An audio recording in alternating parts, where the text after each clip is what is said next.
Well, it was certainly not an easy task. This is my very first anthology.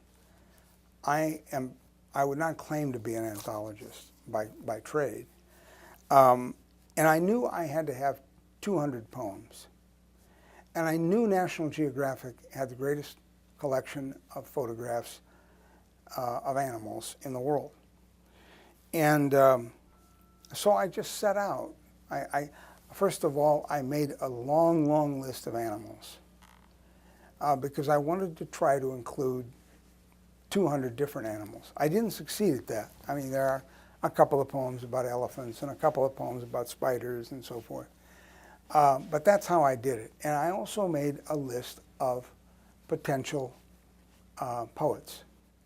But the fact is that National Geographic wanted to use as many public domain poems and anonymous poems as I could find. And finding a children's poem published before 1923 that resonated in the way I suggested in the introduction is difficult indeed, because those poems were written for a different audience in a different time. I did use many of those public domain poems, but I spent an awful lot of time trying to figure out which ones were the most kid-friendly. And then as far as the other ones go, I used poems that were recently published, or I commissioned some from my friends. I asked them to write about specific topics, and they did so.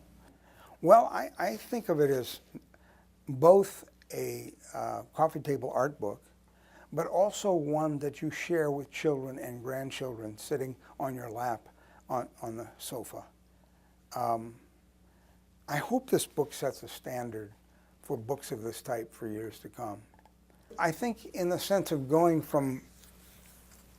of filling out each section was really vital, and doing it as well as I could, and doing it with an admixture of poems that were wildly different from each other. I didn't want one page after another coming like tracer bullets. I wanted them to read. I wanted each one to be kind of a stunner, to contain maybe an aha moment for the reader. I don't know if I succeeded in that, but well, you can tell I was very pleased with the outcome.